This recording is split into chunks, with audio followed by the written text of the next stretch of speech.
دوسرا ہم سے سوال کرے کہ آپ کیا ہیں، تو جواب ایک انسان ہے۔ اس کا پروف دینے کی کوئی ضرورت نہیں ہے، یہ دعویٰ بالکل صحیح ہے، واضح ہے۔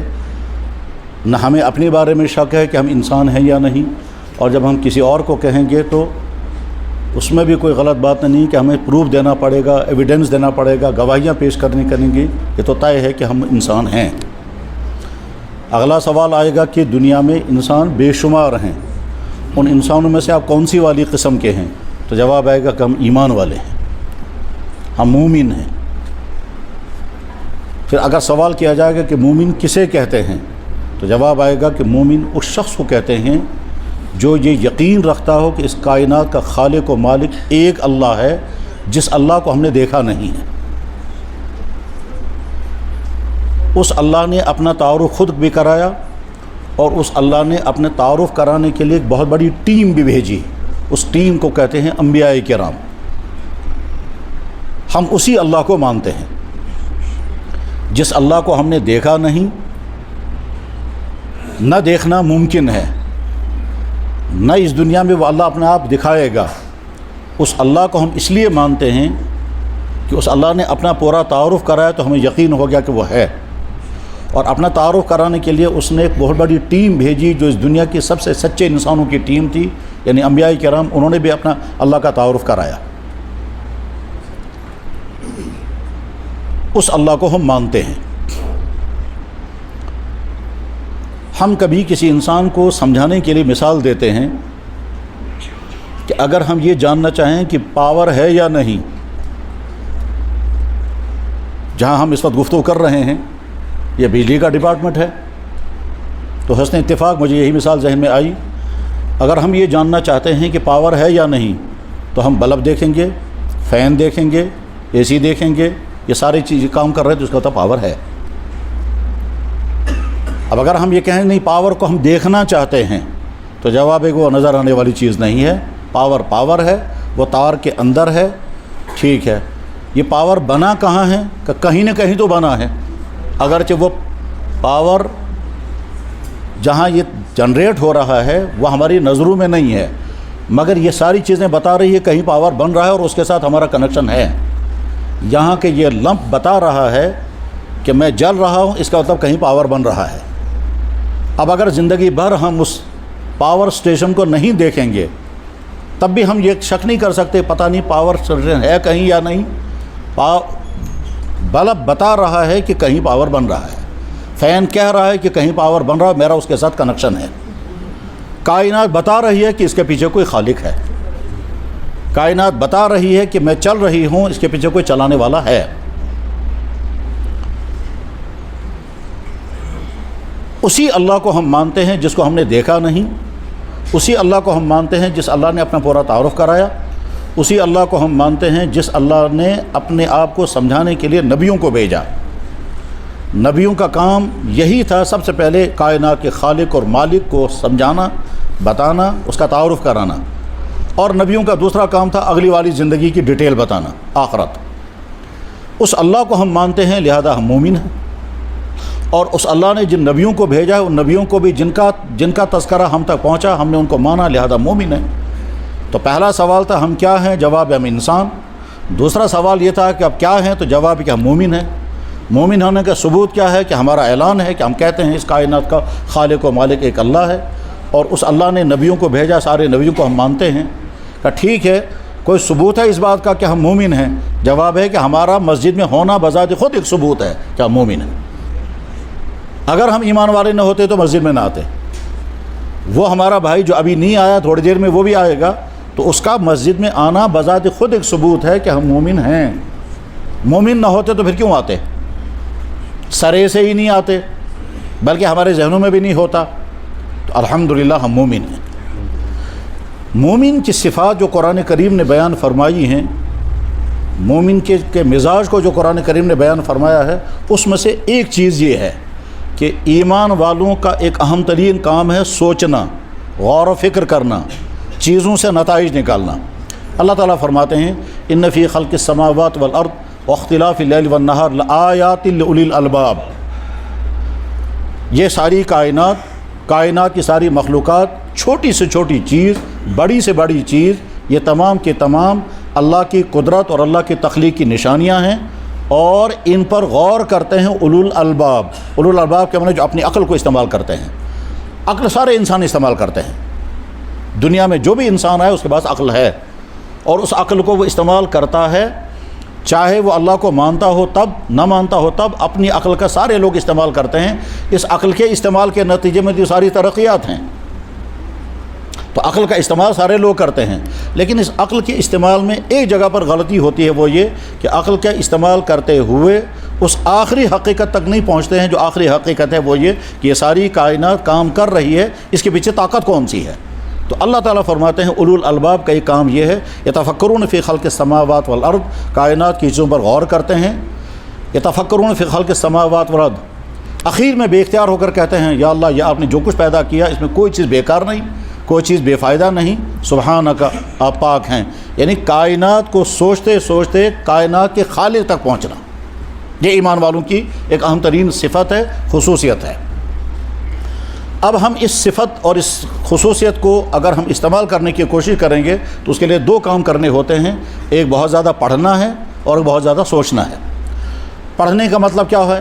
اگر ہم وہ تمام علوم جو سائنسی اداروں میں پڑھائے جاتے ہیں، چاہے وہ میڈیکل ہو، چاہے وہ انجینئرنگ ہو، چاہے وہ باٹنی ہو، چاہے وہ اسٹرونومی ہو، چاہے کسی بھی قسم، وہ تمام در حقیقت کائنات کی تحقیقات ہیں۔ اس کائنات کی تحقیقات کو پڑھتے پڑھتے ہم اس تک پہنچیں جو اس کا بنانے والا ہے، تو گویا اس تمام علم کو ہم نے استعمال کر لیا اللہ تک پہنچنے کا۔ تو پڑھ کر کے یہ تو ہوگا کالجوں میں، یونیورسٹیوں میں، ڈپارٹمنٹوں میں جہاں پڑھایا جاتا ہے، لیکن اسے باہر نکل کر ہم سیدھے سادے انداز میں غور کریں گے تو غور کرنے کا نتیجہ یہ نکلے گا، جو بہت نچلی سطح پر جب غور کریں گے تو نتیجہ یہ نکلے گا کیا کہ صاحب دنیا میں زندگی گزارنے کے لیے ہوا چاہیے تھی، ہوا کے بغیر ہم زندگی نہیں گزار سکتے، یہاں ہوا موجود ہے۔ ایک قدم اور آگے چل کر کے صرف ہوا کافی نہیں ہے بلکہ آکسیجن چاہیے انسانوں کو، وہ آکسیجن موجود ہے تبھی ہم زندہ ہیں۔ لیکن اگر خالص آکسیجن ہی آکسیجن ہو جائے تب پھر زندگی آگے نہیں چلے گی، کاربن ڈائی آکسائڈ بھی چاہیے۔ اگر خالص کاربن ڈائی آکسائڈ ہو جائے تو بھی زندگی نہیں چل پائے گی، اور اگر خالص آکسیجن ہو جائے تو پھر بھی زندگی نہیں چل پائے گی۔ تو اب نہیں معلوم ہے یہ آکسیجن کہاں جنریٹ ہو رہی ہے، وہ اور کاربن ڈائی آکسائڈ، کاربن مونو آکسائڈ اور دوسری گیسیں کہاں تیار ہو رہی ہیں، پھر ان کو بیلنس کیسے کیا جا رہا ہے، لیکن ہمیں اس کی ڈیٹیل معلوم ہے یا نہیں۔ لیکن ہم یہ تو جانتے ہیں کہ ہم زندہ ہیں، گویا ہوا ہمیں مل رہی ہے۔ ہم زندگی نہیں گزار سکتے اگر پانی نہیں ہوگا۔ ہم یہ تو جانتے ہیں کہ پانی کا فارمولہ یہ ہے، لیکن پانی کے فارمولے کے پیچھے جو سورسز چاہیے وہ سورسز ہمارے کنٹرول میں نہیں ہیں۔ کس طرح سے آکسیجن اور ہائیڈروجن مل کر کے پھر پانی بنتا ہے، پھر وہ پانی بڑے اسٹاک میں ہوتا ہے، پھر وہ پانی جو ہے وہ ساری مخلوقات کو سیراب کرتا ہے۔ انسان زندہ ہے پانی کے ذریعے، زمین چیزیں اگا رہی ہے پانی کے ذریعے، جانور زندہ ہے پانی کے ذریعے۔ آج کی سائنس یہ کہتی ہے نو واٹر نو لائف۔ قرآن نے پہلے ہی کہا تھا کہ پانی کے بغیر زندگی ہے ہی نہیں، تو پانی گویا ہے، اگر نہ ہوتا پھر کیا ہوتا۔ ہم زندگی گزار رہے ہیں، زندگی گزارنے کے لیے ہمیں قسم قسم کے غذائیں چاہیے، اور وہ غذائیں بھی ہونی چاہیے انسان کی طبیعت کے مطابق۔ غذائیں ہونی چاہیے انسان کی طبیعت کے مطابق۔ طبیعت میں کیا ہے کہ طبیعت میں یہ ہے اس انسان کو آئرن بھی چاہیے، پروٹین چاہیے، کیلشیم چاہیے، میگنیشیم چاہیے، اور فاسفورس چاہیے، زنک چاہیے، کیا کیا چاہیے، اور وٹامن چاہیے۔ وہ ساری غذاؤں میں ہونا چاہیے تو ہم زندہ رہ سکیں گے۔ ہڈیوں کو کچھ اور چاہیے، ہارٹ کو کچھ اور چاہیے، آنکھوں کو کچھ اور چاہیے، ایک قسم کے وٹامن یہ ہے، دوسرے کا یہ، تیسری قسم یہ، قسم در قسم 20-30 قسم کے وٹامنز ہیں۔ تو ایسی غذا ہمیں چاہیے جس میں یہ سب کچھ ہو، اور وہ موجود ہے پھلوں میں، اناجوں میں، سبزیوں میں، دودھ میں، گوشت میں، حتیٰ کہ دھوپ میں۔ تو غذائیں ہیں، اور غذاؤں کے اندر وہ ساری چیزیں ہیں جس کی ہمیں ضرورت ہے۔ تو ہوا، پانی، غذائیں، پھر بیلنسڈ موسم، ایسا موسم جس میں ہم زندہ رہ سکیں۔ اگر سردیاں زیادہ ہو جائیں گے تو ہم برداشت نہیں کر پائیں گے، گرمیاں زیادہ ہو جائیں گے تو بھی برداشت نہیں کر پائیں گے۔ اور جس جگہ زندگی لوگ گزار رہے ہیں وہاں کے موسم کے مطابق ان کی باڈی میں قوت برداشت، سخت گرمیوں کے علاقے میں جو لوگ رہ رہے ہیں ان کا جسم ویسا ہی ہو جاتا ہے، اور جب سخت سردیوں کے علاقوں میں جو لوگ رہتے ہیں ان کا جسم ویسا ہی ہوتا ہے۔ اور پھر دن اور رات اتنا بڑا ہونا چاہیے کہ جس کو جھیل سکیں، برداشت کر سکیں۔ ہم 8-10 گھنٹے کام کرتے ہیں اور دوسرے کام کرتے ہیں تو 12 گھنٹے کا دن ہونا چاہیے. اس کے بعد ہمیں آرام چاہیے.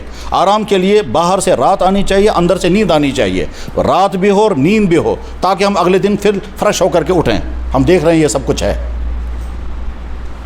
ہمیں زندہ رہنے کے لیے میل فیمیل سسٹم چاہیے. اس میل فیمیل سسٹم میں ان کا آپس میں کراس ہوگا, اور کراس ہونے کے بعد ان کی نسل آگے چلے گی. ہم دیکھ رہے ہیں کہ کائنات کے ہر چیز میں میل فیمیل ہے, انسانوں میں بھی, جانوروں میں, کیڑے مکوڑوں میں, ہر چیز میں. پھر میل کے اندر جو کچھ ہونا چاہیے وہ سب کچھ ہے, اور فیمیل کے اندر جو کچھ ہونا چاہیے وہ سب کچھ ہے. اور اس کے بعد پھر ان کا آپس میں جب میٹ ہوگی تو میٹ کے بعد پھر آگے نتیجہ نکل آتا ہے. آگے نتیجہ نکل آئے گا کہ انسان کے جسم سے انسان, جانور کے جسم سے جانور. پھر اس انسان کے جسم سے آگے آنے والا انسان وہ سب کچھ وہ جانتا ہے, سب کچھ وہ کرتا ہے جو اسے کرنا چاہیے سیکھے بغیر. جانور کے جسم سے, گائے کے پیٹ سے بچڑا نکل آیا, وہ سب وہی کرتا ہے جو اس کو کرنا چاہیے. گویا کوئی اسے سکھا رہا ہے, کوئی کروا رہا ہے, کسی نے اس کے نیچر ایسی ہی بنائی ہے, جس کے نتیجے میں بچہ ماں کے پیٹ سے دنیا میں آیا. اسے نہیں معلوم تھا کہ مجھے غذا ہونی چاہیے, یہ بھی نہیں معلوم تھا, اور وہ غذا کیسے مہیا کرے گا یہ کہ نہ اس کے معلوم تھا نہ اس کے بس میں تھا. لیکن ادھر سے بچہ باہر آ جاتا ہے, ادھر سے ماں کی چھاتی میں دودھ آ جاتا ہے. حالانکہ ماں کے جسم کے اندر کوئی نیا ملک پلانٹ نہیں لگا, کوئی دودھ کا کارخانہ نہیں لگا. آج تک یہ ماں, یہ ہماری بیٹی یا ہماری مستورات وہی زندگی گزار رہی تھی, وہی کھانے کھا رہی تھی, کوئی دودھ نہیں آیا. لیکن جب ایک طرف سے بچہ بننے لگا اور بچہ بن رہا ہے, ادھر سے دودھ کا پروسیس شروع ہو گیا ہوگا. یہ تو میڈیکل والے بتائیں گے, لیکن دودھ کا پروسیس شروع ہو گیا ہوگا. یعنی چونکہ آگے بچہ آنے والا ہے تو اس کی چھاتی میں تیاری چل رہی ہوگی کہ جو ہی 9 مہینے کے بعد بچہ باہر آئے گا تو چھاتی سے دودھ آنا شروع ہو جائے گا. اور یہ انسانوں کے ساتھ ہی نہیں, جانوروں کے ساتھ بھی یہی معاملہ ہے. بچہ باہر آ گیا, ماں کی چھاتی میں دودھ آ گیا, بچے نے چوسنا شروع کر دیا. یہ ہم اپنی آنکھوں سے دیکھ رہے ہیں. غرض یہ کہ غور کرتے ہیں تو ہمیں ہوا بھی مل رہی ہے, پانی بھی مل رہا ہے, غذائیں بھی مل رہی ہیں, صحت بھی ہے. مرد کو مردانگی کی صفات ہیں, عورت کو عورتوں کی صفات ہیں. یہ انسان جس زندگی کے مرحلے میں ہے, اس مرحلے میں اس کو جو کچھ چاہیے وہ اسے مہیا ہو رہا ہے. یہ ماں کے پیٹ سے دنیا میں آیا تو کوئی دانت نہیں, کیونکہ ابھی دانتوں کی ضرورت نہیں ہے. لیکن دنیا میں آیا تو اس کے پرائیویٹ پارٹ کو کور لگا ہوا ہے. کیوں کور لگا ہوا ہے؟ اس لیے کہ اس کو وہ بہت زیادہ سینسیٹیو پارٹ ہے اور اس کو انفیکشن کا خطرہ ہے, اس لیے اس کو کور لگا کے بھیجا گیا. اب جب دنیا میں آیا تو اس کے کٹ کر دیا جاتا ہے, جس کو کہہ رہے ختم کرنا. ٹھیک ہے, کور لگا کر اس کو بھیجا گیا, لیکن دانت نہیں دیے گئے, کیونکہ دانتوں کا ابھی آپ کو کوئی کام نہیں ہے. ابھی آپ کو دنیا میں جا کر دودھ چوسنا ہے. اس دودھ چوسنے کے لیے دانت نہیں ہونے چاہیے, بلکہ ہو سکتا ہے تمہارے دانتوں سے تمہاری ماں کی چھاتی کو زخم لگے گا, اور زخم لگنے کے بعد پھر وہ خون آنے لگے گا اور یہ بچہ بعد میں نہیں کر سکے گا. تو بغیر دانتوں, اور جو ہی 6-7 مہینے گزر گئے, اس کا معدہ تھوڑا مضبوط ہو گیا, آئندہ یہ غذا ڈائجسٹ کرنے کے قابل ہو رہا ہے, ادھر سے دانت آنا شروع ہو گئے. گویا جس اللہ نے اب دانت دینے شروع کر دیے وہ اللہ ماں کے پیٹ میں دے سکتا ہے. جب ماں کے پیٹ میں ناخن جیسے سخت چیز بن گئی تو دانت کیوں نہیں بن سکتے تھے؟ مگر اللہ جانتے تھے کہ نہیں, ابھی اس دنیا میں جا کر اس کو دانتوں کی ضرورت نہیں ہے, ہاں ناخنوں کی ضرورت ہے. ناخن کی ضرورت میں اس کو کھجلانا ہے. چنانچہ یہ بچہ ابھی نہیں جانتا ہے کہ مجھے کھجلانا ہے. 6-7 مہینے کا جب ہو جائے گا تو اچانک یہ بچہ کھجلانا شروع کرے گا. یہ کھجلانا اس بات کی علامت ہے کہ گویا اس کی باڈی کے اندر کمیونیکیشن سسٹم ڈیولپ ہونے لگا. کیا ہے وہ کمیونیکیشن سسٹم؟ انسان کو بدن میں کھجلی آتی ہے, یہ دماغ کو سگنل چلا گیا, اور دماغ آرڈر کرتا ہے, اور ناخنوں سے انسان اس جگہ کھجلانے لگتا ہے. یہ ہم روز کر رہے ہیں. یہ ایسے ہی سرسری چیز نہیں ہے, اس کے پیچھے بہت بڑا فلسفہ ہوتا ہے, بہت بڑا پروجیکٹ کام کر رہا ہوتا ہے. ہم رات میں اگر اندھیرے میں سوئے ہوئے ہوں اور مچھر نے کاٹا, مچھر ہم نے دیکھا نہیں, اس کی آواز نہیں سنی, لیکن مچھر نے کاٹا فرض کیجئے پاؤں پر, اور دماغ کو سگنل چلا گیا, دماغ نے چیک کیا یہ کہاں پر ہے, یہ اس کو محسوس ہوگا یہ پاؤں ہے, اور پاؤں تک ہاتھ پہنچ نہیں سکے گا, تو اسی نیند میں پاؤں اوپر کو آ جائے گا, یہاں سے ہاتھ چلا جائے گا اور کھجلانے لگے گا. اللہ کی قدرتوں کو سمجھنے کے مزاج پیدا کریں. ٹھیک ہے, اب یہ بچہ جو ہے یہ کھجلانے لگے گا, اس کو لگے گا جو کھجلی آ رہی ہے وہ کھجلانے لگے گا, لیکن اس کھجلانے میں بیچ میں ایک عجیب عمل وہ کر جاتا ہے جس کو ہم دیکھتے تو ہیں, لیکن دیکھا اور نکال دیا ذہن سے, ہم نہیں سمجھتے اس کے پیچھے اللہ کی قدرت کیا ہے. یہ بچہ جب کھجلائے گا تو اگر پیشانی کو کھجلانا ہوگا تو ایسے کرے گا, چہرے کو کھجلانا ہوگا تو ایسے کرے گا, لیکن اگر آنکھ کو کھجلانا ہوگا تو کبھی ایسا نہیں کرے گا, یہ ہاتھ موڑ کر کے پھر ایسے کرتا ہے. اگر یہ ایسے کرے گا تو اس کی آنکھیں اکھڑ جائیں گی. تو کون یہ کروا رہا ہے اسے؟ وہی ہے اللہ۔ تو میرے بزرگوں دوستو، اللہ تعالیٰ فرماتے ہیں یتفکرون فی خلق السماوات والارض، کائنات کے ایک ایک چیز کی تخلیق پر غور و فکر کرنے والا ایمان والا بعد میں اخیر میں کہتے ہیں سبحان اللہ، کتنا بڑا ہے وہ اللہ۔ اب جب اللہ نے یہ مزاج ہمیں عطا فرمایا اور اس کے نتیجے میں ہم نے اللہ کو پہچانا، اللہ کی رحمتوں اس کی قدرتوں کو پہچانا، اور اللہ اپنا تعارف اسی طرح سے کراتا ہے۔ میرے بندو تم دیکھو، میں نے ماں کے پیٹ میں تم کو تیار کیا، تم 2 قطرے تھے، مرد کے جسم سے نکلنے والا ایک قطرہ سیمن، عورت کے جسم سے بننے والا ایگ۔ جس سیمن تم خود بنا نہیں سکو گے وہ ایگ تم خود بنا نہیں سکتی، اس ایگ کے بننے میں تمہارا اپنا کوئی کام نہیں، اور اس سیمن کے بننے میں مردوں کا اپنا کوئی کام نہیں، وہ خود بخود ایک سسٹم ہے جس سسٹم کے نتیجے میں مرد کے جسم میں ایک خاص چیز تیار ہو رہی ہے لکوڈ، اور عورت کے جسم میں خاص چیز تیار ہو رہی ہے ایگ، اور اس کے بعد پھر ان کے خاص انداز سے میٹنگ ہوگی، اور اس میٹنگ میں بھی اللہ نے ایک اور چیز ساتھ میں رکھی ہے، وہ ہے ٹیسٹ، مزہ۔ کیوں رکھا ساتھ میں مزہ؟ اللہ تعالیٰ شانو جانتے تھے کہ اگر میں ان کو آرڈر کروں گا تمہیں مرد اور عورت کو آپس میں ملنا ہے اور ان کو اس میں مزہ نہیں ہوگا تو یہ بوجھ سمجھیں گے، اور جب بوجھ سمجھیں گے تو کریں گے نہیں تو بہت بڑا نقصان ان کا ہوگا، لہذا میں اس میں چٹنی لگا کے رکھوں گا، اور وہ چٹنی جو ہے وہ ہے وہ اٹریکشن مرد عورت کی طرف اور عورت مرد کی طرف، اور وہ اٹریکشن اتنا زیادہ ہے کہ جناب ساری زندگی گزرتی ہے ایک ساتھ، اور ایک ساتھ زندگی گزارتے ہیں۔ گویا اللہ تعالیٰ شانوں نے مرد اور عورت کے پرائیویٹ تعلق میں جو مزہ رکھا ہے وہ خامخواہ نہیں ہے، اس کے پیچھے بھی ایک لاجک ہے، اس کے پیچھے ایک فلسفہ ہے، اسے حکمت ہے۔ اس کے نتیجے میں مرد عورت سے ملے گا، عورت مرد سے ملے گی، اس کے اندر ایک پیاس رکھی، اس کے اندر ایک پیاس رکھی، اس پیاس میں مزہ پیدا کر دیا، اور مزہ پیدا کرنے کے بعد اس کا سسٹم دے دیا، اور مرد کو اس کے لیے جو کچھ ہونا چاہیے وہ دے دیا، عورت کو جو ہونا چاہیے وہ سارا اسے دے دیا، اور اس کے بعد پھر یہ ملیں گے آپس میں، ملنے کے بعد پھر ایک طرف سے پرائیویٹ زندگی میں ان کو لطف بھی رہے گا، دوسری طرف سے بچہ بننے لگے گا، اور اس کے بعد پھر یہ جو 2 قطرے یا 2 لکوڈ جب آپس میں ملیں گے رحم کے اندر، اس رحم کے اندر بننے کے لیے انسان کو اپنا کچھ نہیں کرنا ہے، وہ خود بخود سارا سسٹم چل رہا ہے۔ 9 مہینے کے بعد یہ انسان دنیا میں آتا ہے، اور ایسا انسان آتا ہے جو دوسرے تمام انسانوں کی طرح ہے، اور ایسا انسان آتا ہے جو دنیا کے تمام انسانوں سے بالکل ڈیفرنٹ ہے، بالکل الگ ہے۔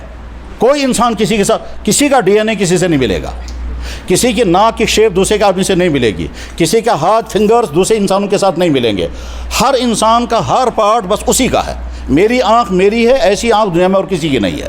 اسی لیے آنکھ کا جب لیتے ہیں وہ اسی لیے لیتے ہیں کیونکہ آنکھ ہر ایک کی ڈفرینٹ ہے، کسی کی آنکھ دوسرے کے ساتھ نہیں ملے گی۔ آج تو علم کا زمانہ ہے، آج تو سارے کہتے ہیں کہ صاحب ڈی این اے سے یہ ہوگا، یہاں تک کہ جرائم کی تحقیق کرتے کرتے پاخانے سے فارنسک لیبارٹری کی تحقیق کو دیکھیں، فارنسک لیبارٹری میں کیسے جرائم پکڑے جاتے ہیں، اس کا تو وہاں رکھا ہے اللہ نے کوئی سسٹم کہ آدمی مر گیا، یہ مرا ہے یا مارا گیا، مرڈر ہوا ہے یا خود بخود موت ہوئی ہے، پوسٹ مارٹم کے ذریعے سے فوراً پتہ چل جاتا ہے کہ صاحب مرڈر ہوا ہے یا کیا ہوا ہے۔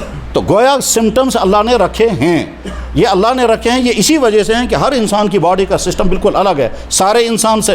ہر انسان کی 5 انگلیاں ایک ہاتھ میں ہیں، ہر انسان کی 1 ناک ہے، 2 آنکھیں ہیں، 2 کان ہیں، 1 زبان ہے، ہونٹ ہے، لیکن ہر انسان کا یہ جو بالکل الگ الگ ہے، یہ ہم غور کر رہے ہیں اللہ کی قدرت پر، اللہ کی عنایت پر۔ جن جانوروں کے ساتھ ہمارا لیزان ہے، گائے، بکری، بھیڑ، گھوڑے، مرغے، ان سب کی شکلیں الگ الگ ہیں، ان سب کے کلر الگ الگ ہیں، تاکہ ہمیں جھگڑا نہ ہو جائے کہ یہ ان کی گائے ہے یا میری گائے ہے، یہ ان کا بکرا ہے یا میرا بکرا ہے۔ لیکن جن جانوروں کے ساتھ ہمارا کوئی لیزان نہیں ہے، وہ سارے ایک ہی جیسے ہیں، کوے سارے ایک ہی جیسے ہیں، ہمیں کوئی پریشانی نہیں، چڑیاں ساری ایک ہی جیسے ہیں، ہمیں کوئی پریشانی نہیں، کیونکہ ان کے ساتھ ہمیں کچھ نہیں کرنا ہے۔ لیکن جانور جو ہمارے گھروں کے ساتھ، ان کی شکلیں اللہ، شیر سارے ایک ہی جیسے ہوں گے، ہمیں کوئی مسئلہ نہیں ہے، لیکن گائیں اگر ساری ایک جیسی ہو پھر کیا ہوتا؟ بلکہ اس بات کو اور تھوڑا آگے لے کے چلتے ہیں کہ شکلوں میں اگر ڈفرینسز نہ ہوتی تو مرد جب گھر آتا تو اسے کیسے سمجھ میں آتا یہ میری بیوی ہے، یہ میری بہن ہے؟ شکلیں دونوں کی ایک جیسی ہے۔ عورت کو کیسے پتہ چلتا ہے یہ میرا شوہر ہے یا میرا دیور ہے یا میرا بھائی ہے؟ شکلیں ایک ہی، لیکن اللہ نے سب کی شکلیں الگ الگ کر دی ہیں۔ اللہ تعالیٰ فرماتے واختلاف السنتکم والوانکم، تمہاری شکلوں کو میں نے الگ کر دیا، تمہارے کلر میں نے الگ کر دیے، تمہاری لینگویج میں نے، حتیٰ کہ آوازوں کے اندر بھی ڈفرینسز ہے۔ پہلے تو یہ سمجھ میں نہیں آتا تھا، لیکن آج آپ کو سب کو سمجھ میں آتا ہے۔ کبھی آپ کے پاس فون آئے گا، آپ فوراً پہچان لیں گے آواز سے، حالانکہ اس کا نمبر آپ کے پاس فیڈ نہیں تھا، آپ آواز سے پہچان لیتے ہیں یہ فلانا ہوگا۔ وہ کہتا ہے جناب پتہ چلا میں کون ہوں؟ ہاں میں پروز نمک، میں نے پہچان لیا۔ کیسے؟ کہنے لگا آپ کی آواز سے۔ تو چلنے کا انداز بھی الگ الگ ہوتا ہے، پاؤں سب کے۔ اللہ تعالیٰ شان ہو اپنی قدرت، اپنی اپنی تخلیق کی یہ ساری نشانیاں ہمارے سامنے رکھ کر اب کہتے ہیں تم نے مجھے مان لیا؟ یا اللہ ہم نے مان لیا۔ میں ہوں کہ ہاں ہیں۔ تمہارا جی چاہتا ہوگا مجھ سے ملو، مگر دیکھو اس دنیا میں ملنے والا نہیں، اس دنیا میں تو تم کو اسی طرح سے مجھے ماننا ہوگا، اور یہی تمہارا امتحان ہے۔ اگر تم مجھے دیکھو گے پھر مانو گے، وہ ایمان نہیں ہے۔ مجھے دیکھو گے نہیں، میرے نبیوں کے کہنے پر، میرے خود کے تعارف کرانے پر جب تم مجھے مان لو گے، اسی کا نام ایمان ہے۔ تو الحمدللہ ہم ایمان والے ہیں، اور اتنے قیمتی ہیں، اتنے خوش بخت ہیں، اتنے خوش قسمت ہیں کہ جناب رسول اکرم صلی اللہ علیہ وسلم نے ایمان والوں کو مبارکباد دی، لیکن ان کی دو قسمیں کر دی۔ ایک ایمان والے وہ ہیں جنہوں نے اللہ کے نبی کو دیکھا، اور ایک ایمان والے وہ ہیں جنہوں نے اللہ کے نبی کو نہیں دیکھا، کیونکہ اس زمانے میں تھے ہی نہیں۔ ہم اسی کیٹیگری میں ہیں کہ ہم اس دور میں نہیں، ہم تو 1500 سال بعد دنیا میں آئے۔ اللہ کے نبی 1500 سال پہلے تھے، 1447 آج ہے، تو اس کا مطلب یہ ہوا کہ ہمارے نبی 1437 سال پہلے دنیا سے رخصت ہو گئے ہیں۔ آج 1447 ہے، تو 1437 سال پہلے اللہ کے نبی دنیا سے رخصت ہو گئے، ہم آج ہیں، تو ہم کیسے ان کو دیکھ سکتے تھے؟ لیکن اللہ کے نبی علیہ السلام نے کیا فرمایا؟ طوبیٰ لمن رآنی وآمن بی، خوشخبری اس انسان کو جس نے مجھے دیکھا اور ایمان لایا۔ پھر فرمایا 7 مرتبہ خوشخبری ان انسانوں کو جنہوں نے مجھے نہیں دیکھا ہوگا، پھر بھی کہتے ہوں گے ہمارا نبی محمد رسول اللہ۔ یا اللہ ہم آپ کے گھر میں حاضر ہیں، آپ گواہ رہیں، آپ کو ہم گواہ بنا کر کے کہتے ہیں، ہم نے اس سے پہلے بھی بے شمار مرتبہ جب سے بالغ ہوئے تب سے اب تک، اور آج بھی اور آئندہ بھی اعلان کر کے کہتے رہیں گے آپ ہمارے اللہ ہیں، اور ہم آپ کو گواہ بنا دیں، آپ ہی ہمارے گواہ رہیں۔ اور آپ کے نبی کو ہم نے نہیں دیکھا، لیکن ان کا پیغام ہم تک پہنچا ہے، ہم ایمان والے ہیں، آپ ہمارے اللہ ہیں، اور وہ نبی مکرم ہمارا نبی ہیں، ہم آپ کے بندے ہیں، ان کے امتی ہیں۔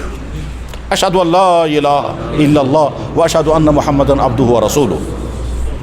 ایمان والے بھائیوں، بار بار اپنے آپ سے پوچھیں، بار بار سوچ کر کے یہ احساس پیدا کریں کہ اگر اللہ نے ہم کو یہ ایمان کی دولت نہ دی ہوتی تو ہم اس وقت کہاں ہوتے؟ ہماری حالت کیا ہوتی؟ ہمارا نام کیا ہوتا؟ ہماری شکلیں کیسی ہوتی؟ ہماری سوچ کیا ہوتی؟ ہماری منزلیں کیا ہوتی؟ ہماری زندگی کا پیٹرن کیا ہوتا؟ جواب ہے یہ سب کچھ نہ ہوتا جو اس وقت ہے۔ ہمارا یہ نام ہے کیونکہ ہم مسلمان ہیں، ہمارا ختنہ ہوا کیونکہ ہم مسلمان ہیں، ہمیں ہمارا نام یہ رکھا گیا، ہم پیدا ہوئے تو ہم کو اذان پڑھی گئی ہوگی، ختنہ کیا گیا ہوگا کیونکہ ہم ایمان والے ہیں۔ اللہ نے ہم کو یہ ایمان کی دولت عطا کی ہماری قربانی کے بغیر، لیکن اللہ کے اس کائنات میں بے شمار بندے وہ بھی ہیں جنہوں نے قربانی دی، سوچا، پھر کسی چیز کو چھوڑا، پھر ایمان کی طرف آئے۔ ان ایمان والوں کو اللہ تعالیٰ الگ سے کیا ڈگریاں دیں گے؟ اس ایمان والے کو جس نے یہ قربانی دی، اس قربانی دینے میں اس کو کیا کیا کرنا پڑا یہ تو وہی جانے گا، اور ہر ایک کی کہانی الگ الگ ہوتی ہے۔ جو ہمارے بھائی کسی کفر کو چھوڑ کر ایمان کی طرف آتے ہیں، ان کی زندگی کی کہانیاں بڑی عجیب ہوتی ہیں۔ بلکہ میرے بھائیوں، جو پڑھنا لکھنے کا مزاج جانتے ہیں یا جو نیٹ چلانے کے شوقین ہیں، وہ ان ویب سائٹوں کو ضرور دیکھو جن ویب سائٹوں میں ایمان قبول کرنے والوں کے حالات بیان ہوتے ہیں۔ کچھ ویب سائٹیں یہی کام کرتی ہیں کہ فلاں آدمی جو تھا وہ اس سے پہلے کرسچن تھا، فلاں آدمی جو تھا وہ کچھ اور تھا، پھر اس نے ایمان قبول کیا، ایمان کیسے قبول کیا، کس چیز نے اس کو ایمان کی طرف مائل کیا، پھر کیسے وہ مسلمان ہوا، مسلمان ہونے بعد اس پر کیا حالات آئے۔ یا تو وہ ویب سائٹیں وزٹ کریں، اور یا پھر وہ کتابیں پڑھیں جن کتابوں میں ان بھائیوں کے حالات ہیں جن کو ہم کہتے ہیں نو مسلم، یا جن کو کہیں ہم ریورٹڈ مسلمان، جو ریورٹ ہو کر کے واپس آئے، یا کنورٹڈ بولیں یا ریورٹڈ بولیں، بہرحال جو کفر کو چھوڑ کر ایمان کی طرف آیا، ان لوگ بھائیوں کے حالات پڑھنے چاہیے۔ اس کا لازماً ایک نفع ہوتا ہے، وہ نفع کیا ہے کہ اپنی ایمان کی قدر آتی ہے۔ لیکن اللہ نے ہم کو اس میں نہیں رکھا، اللہ نے ہم کو اس طبقے میں رکھا ہے جو ایمان والے کے گھر میں پیدا ہوئے، اور الحمدللہ ہم کو گھر کے اندر ایمان کی دولت، ایمان کی نعمت مل گئی، الحمدللہ رب العالمین۔ میں بڑی اہتمام کے ساتھ یہ عرض کرنا چاہوں گا کہ سوچنے کا مزاج بنائیں، اور سوچنے کے مزاج میں کبھی بیٹھ کر کے سوچیں یہ بھی ہو سکتا تھا، یہ بھی ہو سکتا تھا، یہ بھی ہو سکتا تھا، یہ بھی ہو سکتا تھا کہ ہم اب نارمل ہوتے، یہ بھی ہو سکتا تھا کہ ہم ایمان والے نہ ہوتے، یہ بھی ہو سکتا تھا کہ ہم کسی ڈیفیکٹ کا شکار ہوتے، یہ بھی ہو سکتا تھا کہ ہم ان لوگوں میں ہوتے جن کو فاقے لگ رہے ہیں، یہ بھی ہو سکتا ہے کہ ہم ان لوگوں میں ہوتے جو طرح طرح کی دوسرے حالات دیکھ کر کے سوچنا کہ یہ بھی ہو سکتا تھا میں یہ نہیں ہوں، یعنی اس کو شارٹ میں اگر کہنا چاہوں گا تو سوچنے کا مزاج پیدا ہونا چاہیے، جو ہے اگر یہ نہ ہوتا تو کیا ہوتا، آنکھ ہے نہ ہوتی تو کیا ہوتا، کان ہے نہ ہوتا تو کیا ہوتا، جوانی ہے نہ ہوتی تو کیا ہوتا، پورا جسم بالکل فٹ ہے، نہ مینٹلی کمزوری ہے نہ فزیکلی کمزوری ہے، جسم بھی مکمل ہے، دماغ بھی مکمل ہے، ان میں اگر کوئی چیز ڈیفیکٹ والا ہوتا تو کیا ہوتا، پاگل خانوں میں جا کر کے دیکھیں، پھر سوچیں اگر میں ان میں ہوتا تو کیا ہوتا۔ جو ڈیفیکٹ والے سڑکوں پر رہتے ہیں بیچارے، وہ بھی انسان ہیں، ہمارے بھائی ہیں، ہم اس میں حالت ہو تو کیا، اور ایمان نہ ہوتا تو کیا ہوتا، جو ہے یہ نہ ہوتا تو کیا ہوتا۔ جواب ہے کیا ہوتا، ہو سکتا ہے زندگی کی ساری رونقیں، زندگی کی ساری خوشیاں اور عیش و عشر ہوتا، ایمان نہ ہوتا تو ہم ایسے ہوتا ہے جیسے فرعون و نمرود، یا ایسے ہوتا ہے جیسے باقی لوگ۔ اللہ نے اس سے ہم کو بچایا، ایمان کی دولت عطا فرمائی، الحمدللہ رب العالمین۔ اب جب اللہ نے ہم کو ایمان کی دولت عطا فرمائی ہے تو ہمارے سامنے دو راستے ہیں۔ ایک راستہ تو یہ ہے کہ ایمان والا بن کر پھر ایمان والی جیسی زندگی گزاریں، اور ایک ایمان والے ہیں مگر کرنا ہمیں کچھ نہیں، کرنا ہمیں کچھ نہیں ہے، نہ نماز، نہ روزہ، نہ زکوٰۃ، نہ حج، نہ ماں باپ کی خدمت، نہ حلال و حرام، نہ پرہیز، نہ گناہ سے بچنا، نہ آوارگی سے بچنا۔ جتنی چیزیں اللہ اور اللہ کے نبی نے حرام کی وہ چھوڑنے کو تیار نہیں، جتنی چیزیں اللہ اور اللہ کے نبی نے فرض کی وہ کرنے کو تیار نہیں، مگر ہیں ہم ایمان والے۔ ایک شکل تو یہ ہے۔ دوسری شکل یہ ہم ایمان والے ہیں لہٰذا ہمیں جو چیز اللہ اور اللہ کے نبی نے فرض کیا ہمیں اسے کرنا ہے، چاہے اس کرنے کے لیے ہمیں کتنی محنت کرنی پڑے، اپنے آپ سے لڑنا پڑے، اور جو چیزیں اللہ اور اللہ کے نبی نے حرام کی ان سے بچنا ہے، چاہے اس بچنے کے لیے ہم کو کتنا اپنے آپ سے لڑنا پڑے گا۔ یاد رکھیں اللہ کے حکم کو پورا کرنے کے لیے بھی لڑنا پڑتا ہے، اور اللہ کے حکم کی، اللہ کی منع کی ہوئی چیزوں سے بچنے کے لیے بھی لڑنا پڑتا ہے، لیکن وہ لڑنا اپنے آپ سے ہے، اور وہ ہر وقت انسان حالت جنگ میں ہے، لیکن یہ اپنے آپ سے جنگ ہے۔ کہیں کہیں تو باہر سے بھی رکاوٹ ہوتی ہے، لیکن عام طور پر رکاوٹ اپنی ہوتی ہے۔ نماز فرض ہے، میں اگر وقت ہونے کے باوجود بیمار نہیں ہوں، صحت مند ہوں، کوئی مجبوری میں پھر بھی نہیں پڑھ رہا ہوں، تو مجھے کون روک رہا ہے؟ جواب ہے میرا اندر ہے کوئی بیٹھا ہوا جو مجھے روک رہا ہے۔ میں کمانے کے لیے نکلا، کمانے کے لیے میرے پاس دو راستے ہیں، حلال بھی اور حرام بھی۔ میں اگر حلال راستوں کو چھوڑ کر حرام ذریعے سے کماتا ہوں، چاہے آفس میں، چاہے دکان پر، چاہے پارک میں، چاہے ہوٹل میں، چاہے کہیں، چاہے کرسی پر بیٹھ کر یا فٹ پاتھ پر بیٹھ کر، اگر میں حرام ذریعے سے پیسہ کما رہا ہوں، یہ کون مجھے آمادہ کر رہا ہے؟ میرے اندر کوئی بیٹھا ہوا ہے۔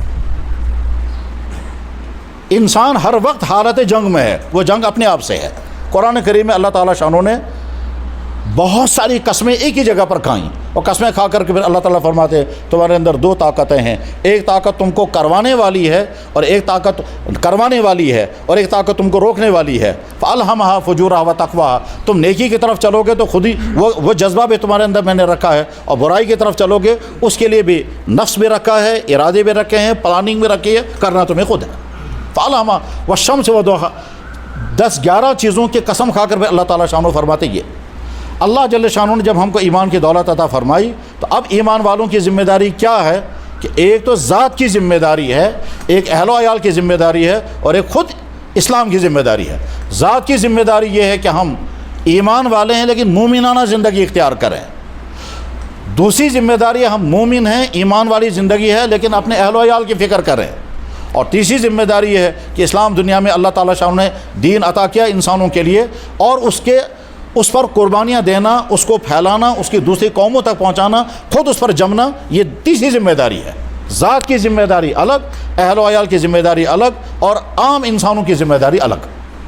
عام انسانوں کی ذمہ داری ادا کرنے کے لیے کیا کیا کرنا ہے وہ چپٹر اس وقت ہمارا نہیں ہے، اس وقت تو ہمارا موضوع جو ہے وہ اپنی ذات اور اپنا اہل و عیال ہے۔ میرے بھائیو، حاسبو قبل ان تحاسبو، اپنے آپ کو میٹر لگاؤ اس وقت سے پہلے کہ کوئی اور تم کو میٹر لگائے گا۔ میٹر لگاؤ کا مطلب میں اپنے آپ کو میٹر لگاؤں گا کہ میں نماز پڑھ رہا ہوں یا نہیں، اگر نہیں تو کیوں، مجھے رکاوٹ ہے یا سستی ہے۔ اگر میں سستی کی وجہ سے، بے توجہی کی وجہ سے، غفلت کی وجہ سے، بغیر کسی وجہ کے میں نمازی نہیں ہوں تو میں بہت بڑا مجرم ہوں، اور اگر میں نمازی ہوں تو میں پختہ نمازی ہوں یا ٹمپریری نمازی، کبھی پڑھی کبھی نہیں پڑھی، کبھی وہ ایک وقت کی پڑھی، کبھی 2 وقت کی، کبھی 5، کبھی ایک بھی نہیں۔ اگر میں ایسا نمازی ہوں تو میں ٹمپریری نمازی ہوں، اور اگر میں ایسا نمازی ہوں جو نماز کا مکمل پابند ہے، بہت اچھا ہے، لیکن مکمل پابند ہونے کے بعد پھر مجھے یہ دیکھنا ہے کہ میری نماز ویسی ہے جیسی ہونی چاہیے، جیسی اللہ پسند کرتے ہیں، یا اپنے آپ کو مجھے میٹر لگانا ہے، اور میٹر لگانے کے بعد پھر اپنا فیصلہ کرنا ہے، اور اس کے بعد پھر مجھے اپنا آپ جس کیٹاگری میں نظر آئے گا اس کیٹاگری پہ یا تو مجھے مطمئن ہونا ہے، اور یا پھر دیکھنا ہے کہ مجھے کیا امپرومنٹ کرنی ہے، کیا تبدیلی کرنی ہے، اپنے اندر کیا مزاج پیدا کرنا ہے، نمبر 1۔ نمبر 2، اللہ نے مجھے مالی اعتبار سے خوشحال بنایا، کوئی افسر ہے، کوئی عام ملازم ہے، کوئی دکاندار ہے، بہرحال جو بھی کمائی کا سورس ہے، اگر اللہ نے مجھے مال عطا کیا ہے، اس مال کے ساتھ میرا رویہ کیسا ہے، اس مال پر اللہ نے مجھ پر لازم کیا ہے زکوٰۃ دینا اور صدقات دینا، میں دے رہا ہوں یا نہیں دے رہا ہوں، اگر نہیں دے رہا ہوں تو انجام کیا آنے والا ہے، اور اگر دے رہا ہوں تو ٹھیک طرح سے دے رہا ہوں یا نہیں، مال کا حکم۔ اس کے بعد پھر یہ مال جو میں کما رہا ہوں، اس کمانے میں میرا ذریعہ جو ہے وہ حلال ہے یا حرام ہے، اور جہاں جہاں میں خرچ کر رہا ہوں وہاں غلط جگہوں پر میں خرچ تو نہیں کر رہا، یا اپنے آپ کو میٹر لگا کے دیکھنا، اپنے آپ کو میٹر لگا کے دیکھنا انسان کیا کیا کرتے ہیں۔ ایک محلے کے ذمہ داران ایک صاحب کے پاس گئے جو بڑے آدمی ہیں اور شاید لاکھوں کی آمدنی مہینے کی ہے، انہوں نے کہا ہمارے محلے میں فلانا گھر ہے، مرد مر چکا ہے، گھر میں بیوہ عورت ہے اور یتیم بچہ ہے، اس کے لیے ہم کچھ جمع کر رہے ہیں، آپ بھی کچھ دے دیں۔ تو انہوں نے مشکل سے 100 یا 200 روپے دیے، اور اس کے بعد اسی ہفتے میں وہ گھومنے کے لیے گئے لداخ، اور 50,000 روپے خرچ کر کے آ گئے۔ جب یہ صورتحال ہو ہمارے مزاج میں کیا کہ عیش کرنے کے لیے جائیں گے تو 50,000 خرچ کر کے آئے، اور ایک بیوہ اور یتیم کے لیے دیں گے تو 100 سے لے کر 200 روپے تک دیں گے، تو دیکھیں اللہ اگر پوچھیں گے وہ جو تم نے 50,000 خرچ کیے تھے وہ کون سی ضرورت تھی تمہاری، وہ کون سی تمہاری مجبوری تھی، اور جو تم نے عیاشی کی ہے اور غلط چیزوں پر پیسہ خرچ کیا ہے، اور اس کے مقابلے میں میرے ہی بندے تھے وہ، سمجھو میں بھوکا تھا تم نے مجھے نہیں کھلایا، سمجھو میں یتیم تھا مجھے تم نے نہیں دیا، حدیث میں یہی ہے، اللہ تعالیٰ فرمائیں گے میں بھوکا تو تم نے مجھے نہیں کھلایا، یا اللہ آپ کہاں بھوکا ہوں گے، کیا آپ بھوکے نہیں، میرا وہ بندہ جو تھا وہ میرا بندہ تھا۔ تو غرض یہ کہ مال اللہ نے عطا فرمایا، میٹر لگا کے دیکھیں ہمارا رویہ کیا ہے۔ حج اللہ نے فرض کیا ہے، بے شمار کشمیری حضرات ہیں جن پر حج فرض ہے اور کرتے ہی نہیں، یہ حج کمیٹی کے ذمہ داران افسران، میں نے ان سے پوچھا کیا ہے صورتحال، کہنے لگے جی بہت افسوسناک ہے، ہمارے پاس حج فارم پڑے ہوئے ہیں، لوگ آتے ہی نہیں حج کرنے کے لیے، فارم ہی نہیں بھر رہے ہیں، کیا بات ہو گئی، یہاں پیسوں کی اتنی قلت ہو گئی؟ جواب ہے پیسوں کی قلت نہیں ہے، بلا شبہ بے روزگاری کے حالات ہیں، مگر بے شمار بھائی وہ ہیں جن پر حج فرض ہو چکا لیکن ادا کرنے کو تیار نہیں۔ تو نماز، روزہ، زکوٰۃ اور حج، یہ 4 چیزیں ہیں جو اللہ کی طرف سے فرض ہیں اور ہر ایمان والے پر فرض ہیں، ٹھیک۔ اس کے بعد ہر ایمان والے پر فرض ہے کہ اپنے والد کے ساتھ، اپنے والدین کے ساتھ وہ رویہ، وہ سلوک کریں جو اللہ اور اللہ کے نبی نے کہا۔ ہم جب ایسے حالات سنتے ہیں کہ باپ بلک بلک کر رو کر کہتا ہے ونکود گسوا، اب کہاں جاؤں گا میں کیونکہ میرے گھر میں مجھے جگہ نہیں ہے، یہاں تک کہ بیٹوں کے ذریعے سے والدین کی ناقدری، اب تو سری نگر میں بھی اولڈ ایج ہوم بنانے کی تیاریاں چل رہی ہیں، بلکہ بن گئے ہوں گے۔ کیا مسلمان اپنے والدین کو اپنے گھروں میں رکھنے کو تیار نہیں ہے؟ اس کے بعد آپ کیسے سکون کے ساتھ زندگی گزار سکیں گے؟ ماں باپ کو پہنچائیں گے وہاں غیروں کے حوالے اور خود عیش کے ساتھ زندگی گزاریں گے۔ بیٹے جو ہیں وہ یورپ میں جا کر کے عیش کی زندگی گزاریں گے، اور ماں باپ جو ہیں وہ اپنے گھروں میں تڑپ کر کے سسک کر کے ان کو کوئی دوائی دینے والا نہیں ہے۔ اسلام یہ نہیں ہے، اسلام یہ ہے کہ تمہیں مزدوری کرنی پڑے تو گھر میں رہو، اپنے ماں باپ کی خدمت کرو، یعنی اگر کچھ افسری چھوڑنی پڑے، وہ والی افسری جس میں ماں باپ کی خدمت مجھ سے نہیں ہو پا رہی ہے، اس افسری کو لات مارو اور اپنے ماں باپ کی خدمت کرو، چاہے مزدوری کر کے پیٹ پالنا پڑے۔ اسلام تو یہ کہتا ہے۔ تو والدین کے حقوق کی ادائیگی، اسلام یہ کہتا ہے کہ اپنی فیملی لائف کو کامیاب بناؤ، اپنی بیویوں کے ساتھ ویسا سلوک کرو کہ تمہاری بیویاں شکر پڑھنی چاہیں، جیسا شوہر مجھے اللہ نے عطا فرمایا ایسے ہر ایک کو ملنا چاہیے، ہر ایک میٹر لگائے۔ بیوی اور بچوں کے ساتھ کیسا رویہ ہے؟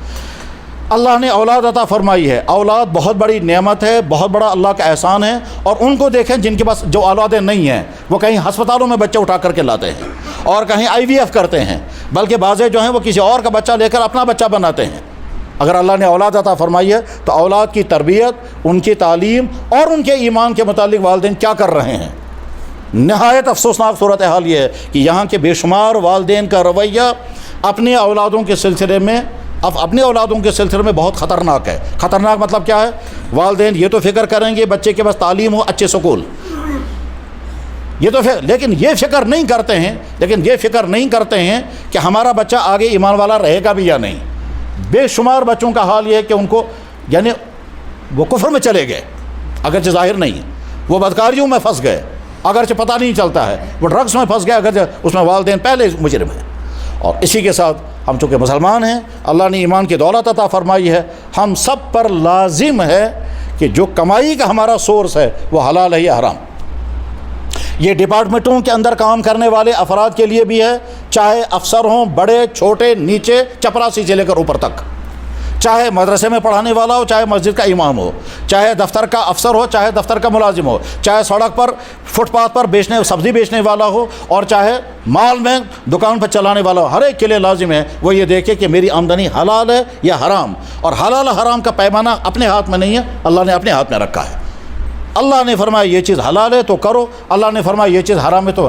ٹھیک اسی طرح سے جیسے کون سی چیز انسان کی صحت کے لیے مفید ہے، کون سی مضر ہے، یہ ہمارا کام نہیں، یہ میڈیکل کا کام ہے۔ ڈاکٹر بتائے گا کہ یہ چیز آپ کے لیے مفید ہے اور یہ چیز، بس سیم اسی طرح سے اللہ نے جو چیزیں حلال کی ہیں تو روزگار میں وہ چیز اپنانی ہے، اور اللہ نے جو چیزیں حرام کی ہیں ان سے بچنا ہے۔ سود اللہ نے حرام کیا، رشوت اللہ نے حرام کی، فراڈ اللہ نے حرام کیا، چوری اللہ نے حرام کیا، زناکاری اللہ نے حرام کی، ماں باپ کی توہین کرنا اللہ نے حرام کیا، وراثتوں میں اپنے بھائیوں کے حصے دبانا اللہ نے حرام کیا۔ ہر آدمی یہ میٹر لگا کے دیکھے کہ میری حالت کیا ہے، میں کسی اور کا حق تو نہیں کھا رہا ہوں۔ کسٹمر، ڈاکٹر اپنے آپ کو میٹر لگا کے دیکھے رہے میں پیشنٹوں کے ساتھ کیا کر رہا ہوں، وکیل اپنے آپ کو میٹر لگا کے دیکھے میں کلائنٹ کے ساتھ کیا کر رہا ہوں، جج صاحب میٹر لگا کے دیکھیں آپ صحیح فیصلہ کر رہے ہیں ظالمانہ فیصلہ کر رہے ہیں، مولانا صاحب اپنے آپ کو میٹر لگا کے دیکھیں کہ میں مسجد میں نماز پڑھا رہا ہوں، میں حق ادا کر رہا ہوں یا نہیں، میں ڈیوٹی پوری دے رہا ہوں یا نہیں۔ جو ہمارے وہ علماء، وہ امام جو گھروں میں جا کر کے قرآن پڑھاتے ہیں، کبھی گئے کبھی نہیں گئے، ایک دن پڑھانے گئے نہیں گئے، وہ میٹر لگا کے دیکھیں کہ صاحب آپ قرآن پڑھانے کے لیے جا رہے ہیں، آپ کو یہ 1000 روپے ٹیوشن کا پیسہ دے رہے ہیں، آپ برابر ڈیوٹی دے رہے ہیں یا نہیں۔ ہر انسان اپنے آپ کو دیکھے، آپ کے گھر میں جو پراپرٹی ہے اس میں آپ کے بھائی کا، آپ کے بہن کا حصہ تو نہیں ہے، آپ اپنے بھائی اپنے بہن کا حصہ تو نہیں کھا رہے ہیں۔ ہمارے مالی معاملات اگر صحیح ہو جائیں، مالی معاملات، اور مالی معاملات میں جو ایک دوسرے پر ظلم ہوتا ہے، گھروں میں، کورٹوں میں، دفتروں میں جو مالی معاملات میں ظلم ہوتا ہے بہت خطرناک ہے اور سمجھتے بھی نہیں لوگ۔ اللہ کے نبی علیہ السلام نے فرمایا تھا ایک وقت آئے گا ہر آدمی یہ چاہے گا میرے پاس آئے، حلال آئے یا حرام اس کی کوئی پرواہ نہیں، بس آنا چاہیے۔ فراڈ کریں گے اور خوش ہو جائیں گے، دھوکہ دیں گے اور خوش ہو جائیں گے، غلط بلیں بنائیں گے اور خوش ہو جائیں گے۔ ہر انسان اپنے آپ کو میٹر لگا کر کے دیکھے، اور یہ صرف عام مسلمان کے لیے نہیں، یہ مولانا صاحب کے لیے بھی یہ اصول ہے، مدرسہ چلانے والے محتمم صاحب کے لیے بھی اصول ہے، مسجد کے منتظمین کے لیے بھی اصول ہے۔ کل مجھے سنا رہے تھے ایک صاحب، کہہ لگا جناب ہماری مسجد میں 50 دکانیں ہیں، اب مسجدوں کی وہ دکانوں کی آمدنی آ رہی ہے، امام صاحب کو تنخواہ دینے کے لیے تیار نہیں، پیسہ غائب ہے، کون غائب کر رہا ہے؟ مسجد کے منتظمین۔ تو ہر ایک کے لیے میٹر لگا ہوا ہے کہ کون کیا کر رہا ہے، کیا جناب رسول اللہ صلی اللہ علیہ وسلم کی خدمت میں ان کا پیارا بچہ آیا۔ پیارا بچہ کون تھا؟ حضرت حسن حضرت فاطمہ کا بیٹا ہے، حسن کے بارے میں بخاری میں حدیث ہے، ایک دفعہ اللہ کے نبی علیہ السلام نے حسن کو گود میں اٹھایا اور فرمایا ابنی ھذا سید، میرا یہ بیٹا سید ہے۔ پھر فرمایا لعل اللہ ان یصلح بین فئتین عظیمتین، اس بچے کے ذریعے سے آئندہ اللہ تعالیٰ شانہ مسلمانوں کے 2 گروپوں میں صلح پیدا کرا دے گا۔ چنانچہ حضرت حسن رضی اللہ عنہ کے زمانے میں مملکت اسلامیہ پہلے 2 حصوں میں تھی، وہ 1 ہو گئی تھی۔ تو یہ حضرت حسن رضی اللہ عنہ حضور کے گھر میں آئے، بوری میں سے کھجور نکال کر منہ میں رکھا، تو اللہ کے نبی صلی اللہ علیہ وسلم نے فوراً منہ سے نکال دیا کھجور، فرمایا حسن یہ زکوٰۃ کا ہے، زکوٰۃ تمہارے لیے حرام ہے، یہ نہیں کھانا، ایک کھجور نہیں کھانے دی۔ اللہ کے نبی کے گھر میں فاقے ہیں اور بیت المال بھرا ہوا ہے، بیت المال سے کوئی چیز اللہ کے نبی نے اپنے گھر کے لیے نہیں لی، کیوں؟ بیت المال عوام کا ہے۔ تو ہر مسلمان یہ دیکھے گا کہ میرے پاس جو آمدنی ہے وہ حلال ہے یا حرام ہے۔ اگر یہ ساری چیزیں ہم نے اپنا لی، عبادات، نماز، روزہ، حج اور زکوٰۃ، اخلاقیات، ہمارے ذریعے سے کسی کو کوئی تکلیف نہ پہنچے، معاملات، ہمارے جو معاملات ہیں وہ معاملات بالکل صحیح ہوں، بھائیوں کے ساتھ، بہنوں کے ساتھ، رشتہ داروں کے ساتھ، چچاؤں کے ساتھ، اور ڈیلروں کے ساتھ، کسٹمروں کے ساتھ، دکانداروں کے ساتھ، ہمارے جن کے ساتھ بھی معاملات ہیں وہ معاملات صحیح ہوں۔ اور تیسرے، معاشرتی زندگی، چھوٹے بڑے کا احترام کریں، بڑے چھوٹوں کے ساتھ رحم کریں، کوئی کسی کو گالی نہ دے، کوئی کسی کو تکلیف نہ پہنچائے۔ اور یہ اتنا اہم معاملہ ہے کہ ایمان والا ہر وقت یہ سوچنا چاہیے یا اللہ یہ آپ کی مخلوق ہے، میری زبان میرے رویے سے کسی کو کوئی تکلیف نہیں پہنچنی چاہیے۔ بس میں حدیث سنا کر بات ختم کر رہا ہوں۔ فرمایا جناب رسول اکرم صلی اللہ علیہ وسلم نے، یقول اللہ، اللہ یہ کہتے ہیں، یا عبادی، اے میرے بندو، حرمت علی الظلم، میں نے اوپر حرام کیا ہے بندوں پر ظلم مت کرنا۔ اللہ کہاں ظلم کریں گے؟ اللہ تو خالق و مالک ارحم الراحمین ہے، وہ کہاں بندوں پر ظلم کریں گے؟ لیکن اللہ فرما رہے ہیں، اللہ فرما رہے ہیں خود، اور بیان نقل کر رہے ہیں، رپیٹ کر رہے ہیں نبی علیہ الصلوۃ والسلام، حضور نقل کر رہے ہیں، اللہ یہ کہتا ہے حرمت علی الظلم، میں نے اپنے اوپر ظلم حرام کیا، پھر فرمایا وجعلتہ بینکم محرما، تمہارے درمیان میں اس ظلم کا میں نے حرام کیا، فلا تظالموا، کسی پر ظلم مت کرنا، نہ زبان سے، نہ ہاتھ سے، نہ رویے سے، نہ قلم سے، نہ کرسی کے ذریعے، نہ پاور کے ذریعے، کسی کے ذریعے اس کو کسی پر ظلم نہ کرے۔ اللہ کے نبی علیہ السلام نے فرمایا الراحمون، جو رحم کرے گا یرحمہم الرحمن، آسمان والا اس پر رحم کرے گا۔ پھر آگے فرمایا ارحموا من فی الارض یرحمکم من فی السماء، زمین پر جو مخلوقات ان کے ساتھ رحم کا معاملہ کرو، آسمان والا تم پر رحم کرے گا۔ بس ہر آدمی اپنا میٹر لگا کے، ہمارا رویہ والدین کے ساتھ کیسا ہے، ہمارا رویہ اپنی اولاد کے ساتھ کیسا ہے، ہمارا رویہ اپنی بیویوں کے ساتھ کیسا ہے، ہمارا رویہ اپنے پڑوسیوں رشتہ داروں کے ساتھ کیسا ہے، ظالمانہ ہے یا رحیمانہ ہے۔ ہمیں حساب دیتے وقت کیا ملے گا؟ انعام ملے گا تمہارا رویہ بہت اچھا تھا، یا پنشمنٹ ہوگی، یا چارج شیٹ لگے گا تم نے یہ کیا ہے۔ اور اگر ہم اس اپنانے میں کامیاب ہو گئے تو ہماری یہ زندگی مومنانہ زندگی ہوگی۔ اللہ تعالیٰ شان ہم کو ایمان والی زندگی عطا فرمائے، ایمان والی زندگی عطا فرمائے۔ وآخر دعوانا ان الحمد للہ رب العالمین برحمتک یا ارحم الراحمین۔